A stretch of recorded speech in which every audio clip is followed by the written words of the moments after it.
Town Manager by Thomas Ligotti. One gray morning, some weeks before the onset of winter, some troubling news had swiftly traveled among us. The town manager was not in his office, and seemed nowhere to be found. We allowed this situation, or apparent situation, to remain tentative for as long as we could. This was simply how we had handled such developments in the past. It was Carnes, the man who operated the trolley which ran up and down Main Street, who initially recognized the possibility that the town manager was no longer with us. He was the first one who noticed, as he was walking from his house located at one end of town to the trolley station at the other end, that the dim lamp which had always remained switched on inside the town manager's office was now off. Of course, it was not beyond all credibility that the light bulb in the lamp that stood in the corner of the town manager's desk had simply burned out, or that there had been a short circuit in the electrical system of the small office along Main Street. There might even have been a more extensive power failure that also affected the rooms above the office, where the town manager had resided since he had first arrived among us to assume his duties. Certainly we all knew the town manager as someone who was in no way vigilant regarding the state of either his public office or his private living quarters. Consequently, those of us in the crowd that had gathered outside the town manager's office and his home considered both the theory of an expired light bulb and that of an electrical short circuit at some length. Yet all the while our agitation only increased. Carnes was the one whose anxiety over this matter was the most severe, for the present state of affairs had afflicted him longer than anyone else, if only by a few minutes. As I have already indicated, this was not the first time that we had been faced with such a development, so when Carnes finally called for action, the rest of us soon abandoned our refuge in the theoretical. "It's time to do something," said the trolley driver. "We have to know." Ritter, who ran the local hardware store, jimmied open the door to the town manager's office, and several of us were soon searching around inside. The place was fairly neat, if only by virtue of being practically unfurnished. There was simply a chair, a desk, and the lamp on top of the desk. The rest of it was just empty floor space and bare walls. Even the drawers of the desk, as some of the more curious members of our search party discovered, were all empty.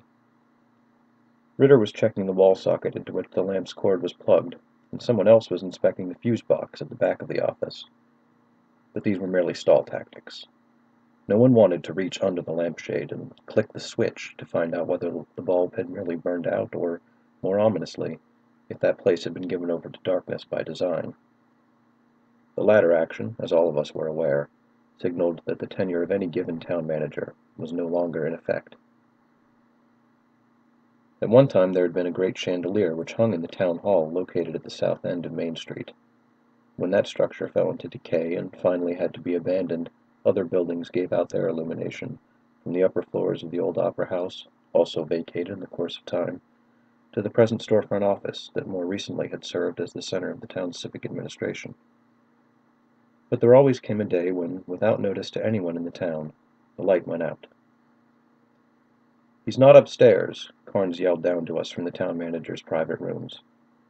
At that precise moment I had taken it upon myself to try the light switch. The bulb lit up, and everyone in the room went mute. After a time, somebody, to this day I cannot recall who it was, stated in a resigned voice, "He has left us." Those were the words that passed through the crowd outside the town manager's office, until everyone knew the truth. No one even speculated that this development might have been caused by mischief or a mistake. The only conclusion was that the old town manager was no longer in control, and that a new appointment would be made, if in fact this had not already been done. Nonetheless, we still had to go through the motions. Throughout the rest of that gray morning and into the afternoon, a search was conducted. Over the course of my life, these searches were performed with increasingly greater speed and efficiency whenever one town manager turned up missing, as the prelude to the installment of another. The buildings and houses comprising our town were now far fewer than in my childhood and youth. Whole sections that had once been districts of prolific activity had been transformed by a remarkable corrosion into empty lots, where only a few bricks and some broken glass indicated that anything beside weeds and desiccated earth had ever existed there. During my years of youthful ambition, I had determined that one day I would have a house in a grand neighborhood known as the Hill. This area was still known as such, a designation bitterly retained even though the real estate in question, now a rough and empty stretch of ground, no longer rose to a higher elevation than the land surrounding it. After satisfying ourselves that the town manager was nowhere to be found within the town, we moved out into the countryside. Just as we were going through the motions when we searched inside the town limits, we continued going through the motions as we tramped through the landscape beyond them. The time of year was so close to the onset of winter, and there were only a few bare trees to obstruct our view in any direction as we wandered over the hardening earth. We kept our eyes open, but we could not pretend to be meticulous searchers. In the past, no town manager had ever been found, either alive or dead, once he had gone missing, and the light in his office had been turned off. Our only concern was to act in such a way that would allow us to report to the new town manager, when he appeared, that we had made an effort to discover the whereabouts of his predecessor. Yet this ritual seemed to matter less and less to each successive town manager, the most recent of whom barely acknowledged our attempts to uncover the dead or living body of the previous administrator. "What?" he said, as he sat dozing behind the desk in his office. "We did the best we could," repeated one of us who had led the search, which on that occasion had taken place in early spring. "It stormed the entire time," said another. After hearing our report, the town manager merely replied, "Oh, I see. Yes, well done." Then he dismissed us and returned to his nap. "Why do we even bother?" said Lehman, the barber, when we were outside the town manager's office. "We never find anything." I referred him and others to the section of the town charter, a brief document to be sure, that required a fair search of the town and its environs whenever a town manager went missing. This was part of an arrangement that had been made by the founders and that had been upheld through succeeding generations. Unfortunately, nothing in the records that had come to be stored in the new opera house, and were subsequently lost to the same fire that destroyed this shoddily constructed building some years before, had ever overtly stated with whom this arrangement had been made. The town charter itself was now only a few poorly phrased notes, assembled from recollections and lore, although the specifics of this rudimentary document were seldom disputed. At the time, no doubt, the founders had taken what seemed the best course for the survival and prosperity of the town, and they forged an arrangement that committed their descendants to this same course. There was nothing extraordinary about such actions and agreements. "But that was years ago," said Lehman on that rainy spring afternoon. "I, for one, think that it's time to find out just who we're dealing with." Others agreed with him. I myself did not disagree. Nonetheless, we never did manage to broach the subject with the old town manager. But as we walked across the countryside on that day, so close to the onset of winter, we talked among ourselves, and vowed that we would pose certain questions to the new town manager, who usually arrived not long after the disappearance or abdication of the previous administrator, sometimes on the very same day.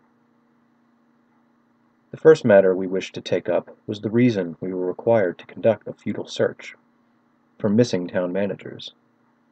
Some of us believed that these searches were merely a way of distracting us, so that the new town manager could take office before anyone had a chance to observe by what means he had arrived or from what direction he came.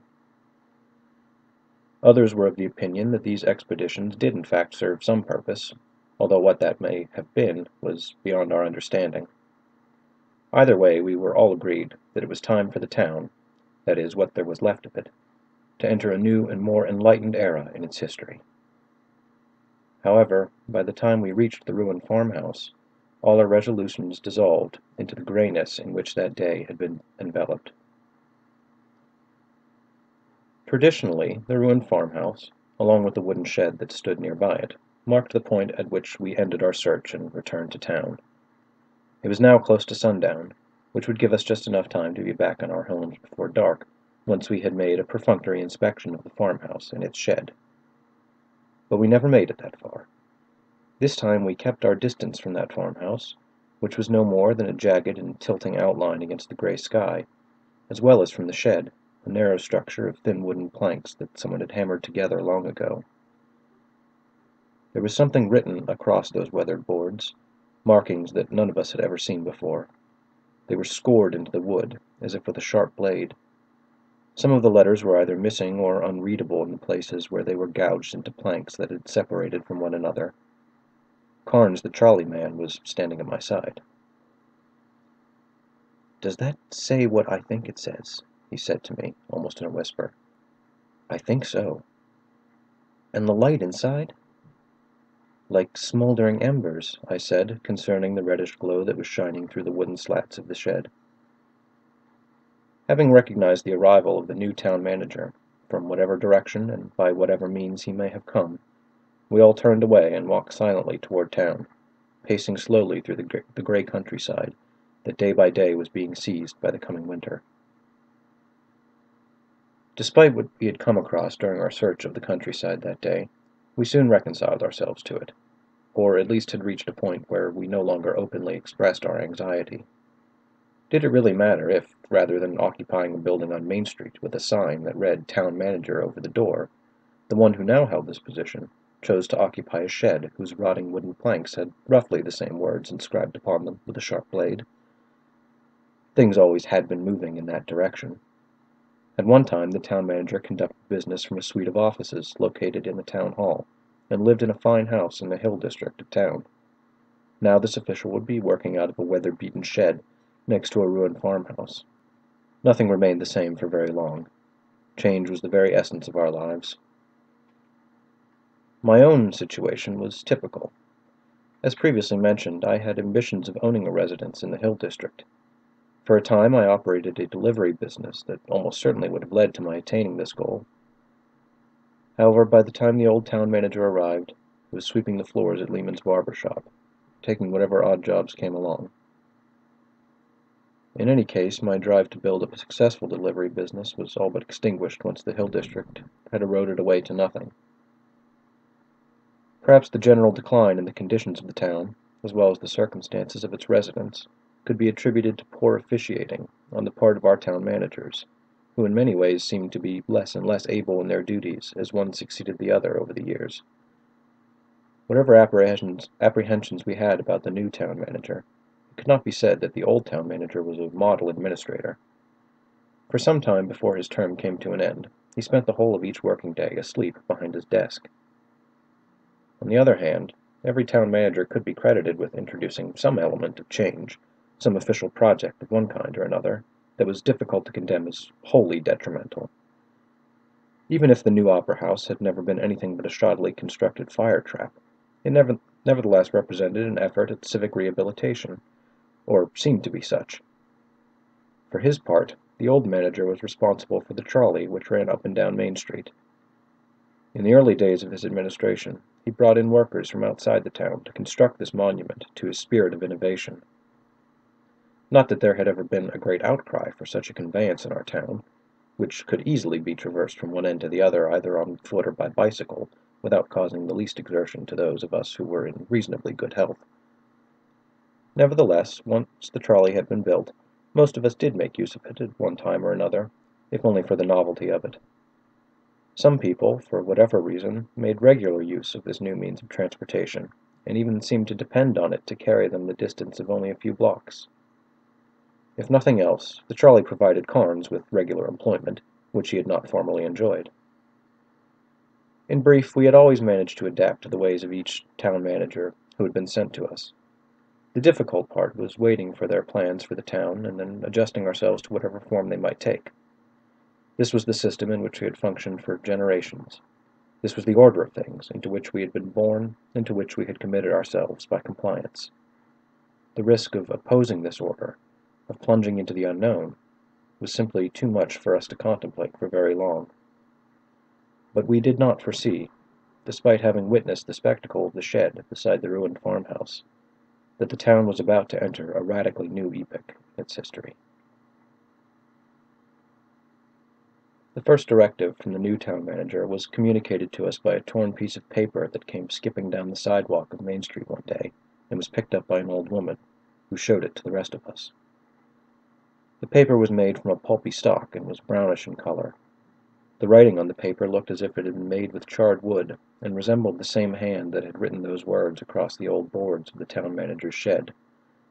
The message was this: "Destroy trolley."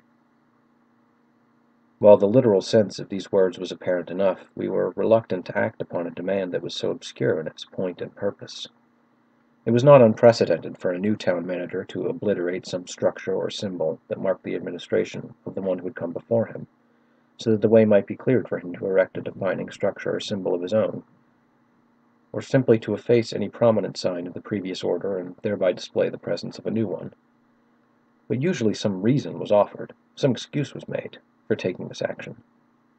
This was obviously not the case with the town manager's instruction to destroy the trolley, so we decided to do nothing until we received some enhancement regarding this matter. Ritter suggested that we might consider composing a note of our own to request further instructions. This note could be left outside the door of the town manager's shed. Not surprisingly, there were no volunteers for this mission, and until we received a more detailed notice, the trolley would remain intact. The following morning the trolley came tooting down Main Street for its first run of the day. However, it made no stops for those waiting along the sidewalk. "Look at this," Lehman said to me as he stared out the front window of his barber shop. Then he went outside. I set my broom against a wall and joined him. Others were already standing on the street, watching the trolley until it finally came to rest at the other end of town. "There was no one at the switch," said Lehman, an observation that a number of persons echoed. When it seemed that the trolley was not going to make a return trip, several of us walked down the street to investigate. When we entered the vehicle, we found the naked body of Carnes, the trolley driver, lying on the floor. He had been severely mutilated and was dead. Burned into his chest were the words, "Destroy trolley." We spent the next few days doing exactly that.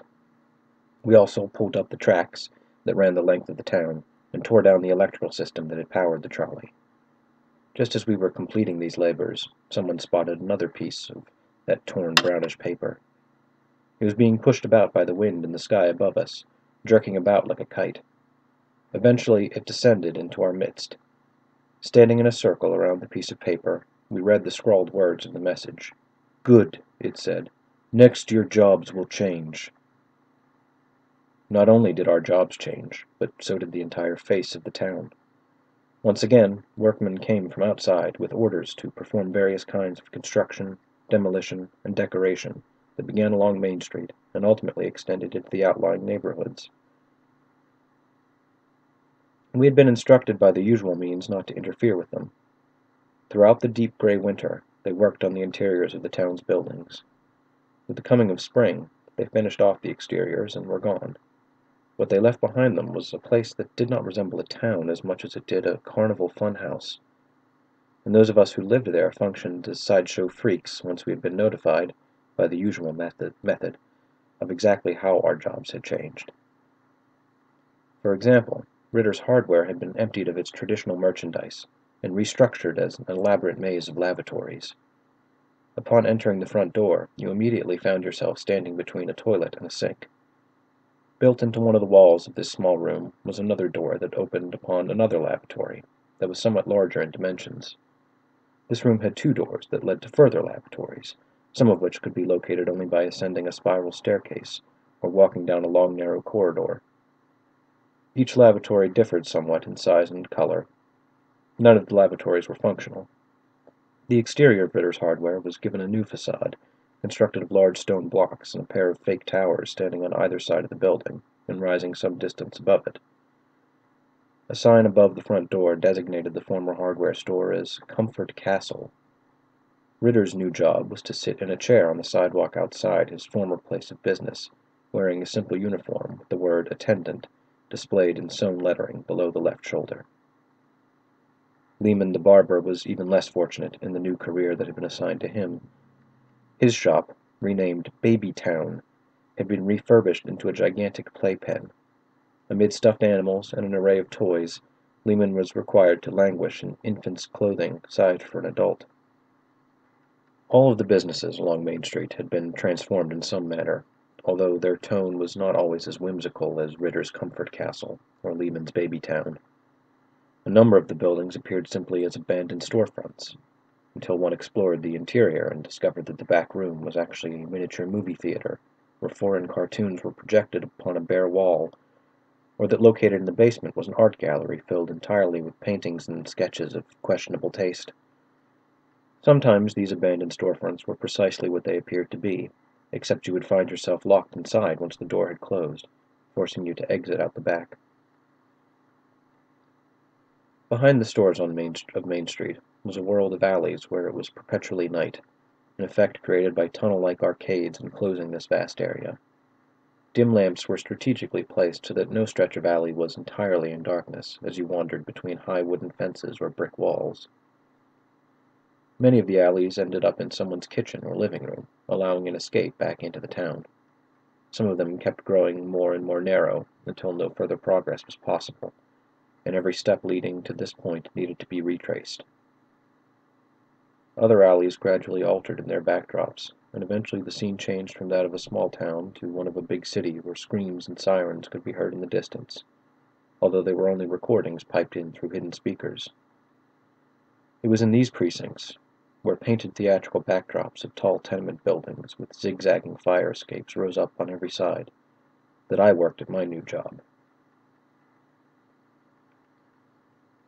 At the terminus of an obscure alley where steam was pumped through the holes of a false sewer grating, I had been stationed in a kiosk where I sold soup in paper cups. To be more accurate, it was not actually soup that I was given to sell, but something more like bouillon. Behind the counter that fronted my kiosk, there was a thin mattress on the floor, where I could sleep at night, or whenever I felt like sleeping, since it seemed unlikely that any customers would venture through that labyrinth of alleys, so that I might serve them. I subsisted on my own bouillon, and the water I used to concoct this desolate repast. It seemed to me that the new town manager would finally succeed in the task where his predecessors had but lazily pursued over the years, that of bleeding the town of the few resources that had been left to it. I could not have been more wrong in this assessment. Within a matter of weeks, I had a steady stream of customers lined up outside of my bouillon concession who were willing to pay an outrageous price for my watery yellowish liquid. These were not my fellow citizens, but people from outside. I noticed that nearly all of them carried folded brochures, which either extruded from their pockets or were grasped in their hands. One of these was left behind on the counter that fronted my kiosk, and I read it as soon as business slowed down. The cover of the brochure bore the words, "Have a fun time in Funny Town." Inside were several captioned photographs of the various attractions that our town had to offer the curious tourist. I was in awe of the town manager's scheme. Not only had this faceless person taken our last penny to finance the most extensive construction project the town had ever seen, from which there was no doubt a considerable amount of kickback involved, but this ingenious boondoggle had additionally brought an unprecedented flood of revenue into our town. Yet the only one who truly prospered was the town manager. Daily, sometimes hourly, collections were made at each of the town's attractions and concessions. These were made by solemn-faced strangers who carried weapons. In addition, I noticed that spies had been integrated among the tourists, just to ensure that none of us withheld more than the meager allotment of the profits that derived from the town's new enterprise. Nonetheless, whereas we once had reason to expect nothing more than humiliation and total impoverishment under the governance of the town manager, it now appeared that we would at least survive. One day, however, the crowds of tourists began to thin out. In short order, the town's new business had dwindled to nothing. The solemn-faced men no longer bothered to make their collections, and we began to fear the worst. Hesitantly, we began to emerge from our places, and gathered together on Main Street under a sagging banner that read, "Welcome to Funny Town." "I think that's it," said Ritter, who was still wearing his bathroom attendant's uniform. "Only one way to be sure," said Lehman, now back in adult clothes. Once again, we tramped out to the countryside under a gray sky some weeks before the onset of winter. It was approaching dusk, and long before we reached the town manager's shed, we could see that no reddish light glowed inside. Nevertheless, we searched the shed. Then we searched the farmhouse. There was no town manager, there was no money, there was nothing. When the rest of them turned away and began to head back to town, I stayed behind. Another town manager would arrive before long, and I did not wish to see what form the new administration would take. This was the way it had always been. First the one came, and then the other, each of them exhibiting signs of greater degeneracy than the one before, as if they were festering away into who knows what, just as each day in that town was more dismal than the one before. And there was no telling where it would all end. How many others would come and go, taking with them more and more of the place where I had been born and was beginning to grow old? I thought about how different that place had been when I was a child. I thought about my youthful dream of having a home in the Hill District. I thought about my old delivery business. Then I walked in the opposite direction from the town. I walked until I came to a road, and I walked down that road until I came to another town. I passed through many towns, as well as large cities, doing cleanup work and odd jobs to keep myself going. All of them were managed according to the same principles as my old hometown, although I came upon none that had reached such an advanced state of degeneracy. I had fled that place in hopes of finding another that had been founded upon different principles and operated under a different order. But there was no such place, or none that I could find. It seemed the only course of action left to me was to make an end of it. Not long after realizing the aforementioned facts of my existence, I was sitting at the counter of a crummy little coffee shop. It was late at night, and I was eating soup. I was also thinking about how I might make an end of it. The coffee shop may have been in a small town or a large city.